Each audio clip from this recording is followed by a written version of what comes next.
Question: are you aware that the screen you stare at for hours a day emits blue light that can cause digital eye strain, headaches, and blurred vision? For some people, blue light even contributes to anxiety and depression. It was affecting my sleep, and you might be in the same position. Blue Blocks was created to change this with high-quality lenses made in a specialized optics laboratory in Australia. With 40 frames, these come in prescription, non-prescription, and readers, so you'll find exactly what you need. I'm wearing the Summer Glows, my go-to for computer work. They keep my eyes fresh, and they improve my sleep.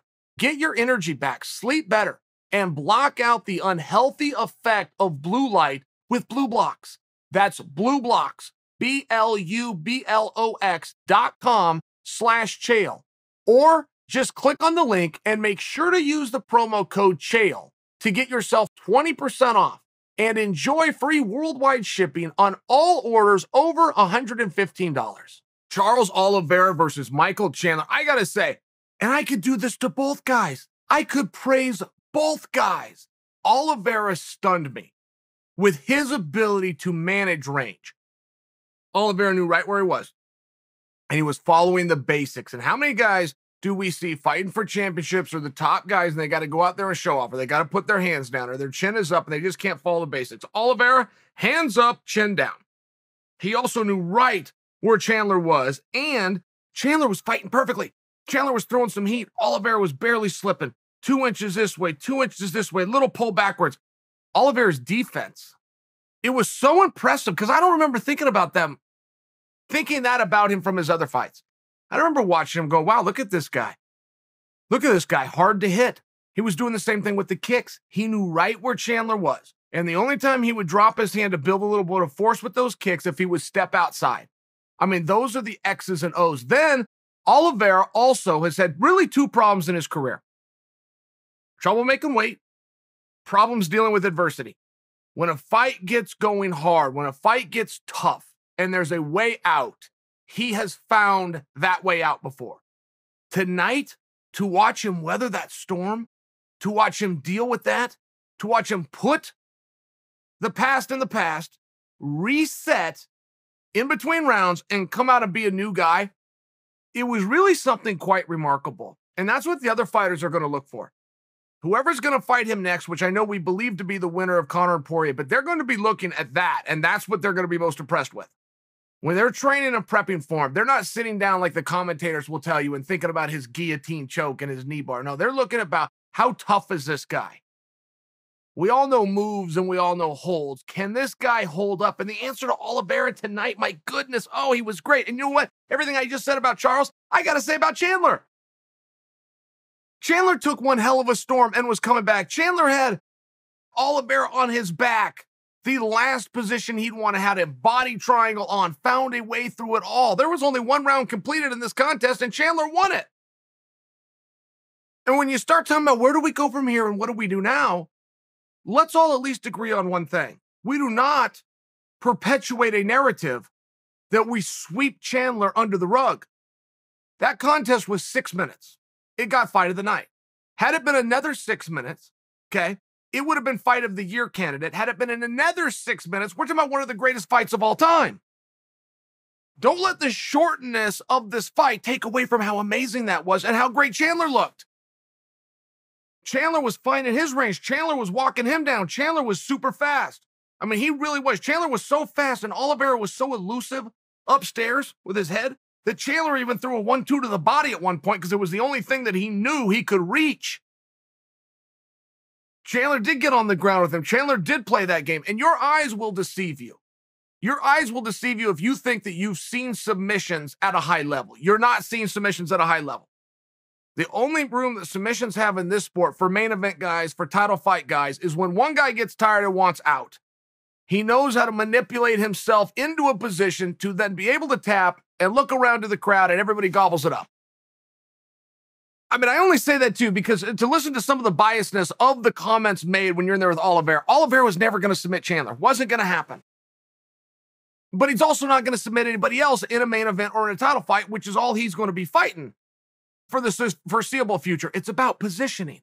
And the great jiu-jitsu guys understand positioning. Charles Oliveira getting on top. Damian Maia comes to mind. Everybody in jiu-jitsu, and I'm a black belt in jiu-jitsu, not hating on jiu-jitsu, but everybody in jiu-jitsu wants to talk about how great Damian Maia does. What they don't want to tell you is that Damian does it from the top. He gets on top. It's position, then submission in MMA. In the world of grappling, it doesn't have to be that way. It can be submission first, positioning second. I bring it to you because Oliveira showed us a level of jiu-jitsu. Tony Ferguson has that same level of jiu-jitsu. The difference, Oliveira did it from the top. Tony Ferguson did it from the bottom. The good guys don't get submitted. They don't get submitted. That doesn't mean that they don't tap out. But that is the gentleman's way of saying, I've had enough. Now, before you get lost on this, and I got to hear about you guys that are just really die hard about it, just don't want to accept what a 3-time world title challenger just told you. Let's talk about what's next. This division is in a very unique place. We have never had a fight before for the championship that in many ways brought you to the fight that you wanted to have, which is quite possibly Conor McGregor. Oliveira and Chandler wanted to beat each other tonight, not just to have the belt, because they want the opportunity to be in there with possibly Conor McGregor. It's one of those things where the champion gets anointed, the number one contender, to possibly fight Conor McGregor. It's very interesting in that regard. And don't forget, even Dustin Poirier, who is a consensus number one contender, nobody disagrees, including Dana White. Dana White went to Poirier and said, hey, dude, you deserve the belt. Do you want to fight for the belt? Because if you do, you can. It won't be against Conor. Or do you want to fight Conor, but it won't be for the belt? And you saw what Poirier chose. He chose the same thing Oliveira's hoping to get a hold of, which is Conor McGregor. I only bring that to you because we're talking about what's going to happen with the winners. Why don't we do the same thing with the losers? Why do we not put, let's just say Poirier beats Conor. Why don't we put Chandler and Conor together? Let's say Conor beats Poirier. Why don't we put Poirier and Chandler together? I don't know why we're not talking in that direction too. On 155 pounds, it's not a rule at the UFC, but it is a policy. And it's been around since the Joe Silva days, which is simply winners go against winners, right? Your last fight you won, you take on somebody whose last fight they won. Somebody who lost their last fight takes on somebody who lost. It's a policy. But the losers at 155 right now are much bigger stars than the winners at 155. Let me just throw a couple of names at you. Justin Gaethje coming off a loss. Cowboy Cerrone, what weight class do you want to put him at? Coming off a loss. Tony Ferguson, coming off of a loss. Michael Chandler, coming off of a loss. Paul Felder, Dan Hooker, coming off of all your favorite fighters. Well, let's take a look at who's winning. Islam Makhachev. How bad do you want to see the winners fight? Or do you want to see the losers? Right? I mean, all I'm offering for you is that it's just a very unique time. It's a very unique time, and I don't know why we don't play this thing all the way to third. If we're doing a little tournament here, and we just had the first half of the semifinals, and Conor and Poirier are going to go to the other half of the semifinals, let's play this thing all the way till third. It's Olympic year. Everybody likes tournaments. Let's get Chandler in there with either Poirier or McGregor next, is what I submit for you. Oh, and by the way, don't think that Conor won't throw a wrench in this whole thing. Conor might go out and take care of Poirier and say, I don't have any interest with Oliveira. That would not totally stun me. We're only going to see Conor so many more times. I don't know what that number is, but it's very important to him to live the rest of his life getting this one with Poirier, right? I don't know how important it is to Conor to go out there and also get over on Oliveira. I don't know. I think that I could speak pretty clearly and tell you it's important to Poirier. Poirier wants to do this Conor business, but Poirier is a young man. He wants to get back in there. He's training. He lives the lifestyle. I'm a little more confident to tell you if Poirier wins, we're going to see Poirier and Oliveira than I am to tell you if Conor wins, we're going to see Conor and Oliveira. Now, Conor can speak from himself on this. I'm just making conversation that the guys that are getting beat at 155, some of our favorite fighters.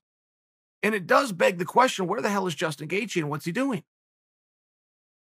I've submitted for you for years, any question that you have at 155 pounds, the right answer is Justin Gaethje.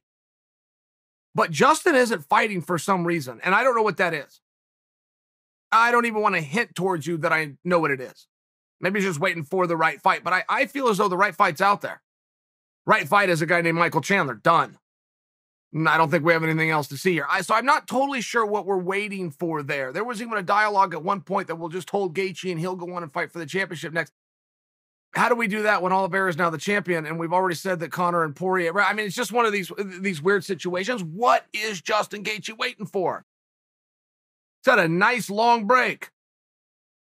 And to make believe that we're going to do away with Michael Chandler after the incredible performance he put on, if we're going to recognize that Charles Oliveira is the champion of the world, and we are, that's what we do in this community and in the sport. We recognize and tip our hat to whoever leaves there with his hand raised and a 12-pound gold belt around his waist. But if we're going to acknowledge that, then we got to acknowledge that Michael Chandler is the next best thing. They only had one completed round, and Chandler won the round.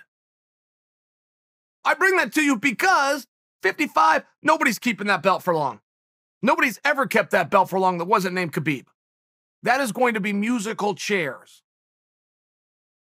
I think you bring Chandler and Gaethje, we now have a number one contender. Simple as that. Don't forget, Gaethje hasn't fought Oliveira. Right, Chandler going back in there with Oliveira with only one win. I get that I'm stretching a little bit there. But you could see where I wouldn't be for Gaethje. See where that gets real fun real fast. These are tomorrow's problems. It's today's conversation. These are tomorrow's problems. I just want to bring for you and make sure that we can all at least agree on one thing, which is we're not going to do a narrative of sweeping Michael Chandler under the rug here. Michael Chandler fought like a damn badass tonight. He looked fantastic tonight. He had one completed round with the champion of the world. Oh, and by the way, Chandler won the round. And I brought you guys that Charles Oliveira story last week. I'm going to repeat it just in case you didn't hear it. But I've been in very good contact with Gabriel Checo, a lifelong childhood friend of Oliveira. Oliveira lives not only in Brazil, where he's going to stay, he lives in the favelas in Brazil. Those are his people, and even if he's rose up, he feeds his community. He is the one that buys books. He is the one that buys medicine. He is the one that buys presents and toys for the children. I didn't know these things about Charles Oliveira. I sat over here on my little throne. I call him Charlie Olives. I will never do that again. But I also didn't know the gentleman and the true hero to many. You buy people food. You buy a child a toy who wouldn't have had one. You're a hero.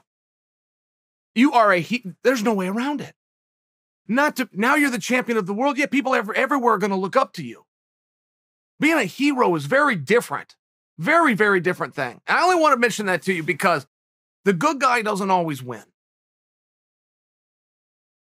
And tonight, I'm not declaring that a good guy lost or that a bad guy lost. I'm just telling you, your new champion is someone you can be very proud of. And many people are, and that's a side of him in a story I haven't heard told anywhere else. I didn't know it till Gabriel told me. This was Oliveira's night. He earned this. He worked hard. He sacrificed. 20-plus fights, never even got the opportunity, seized the moment, had a way out. He could have quit. He made a choice to be a champion. Very impressive.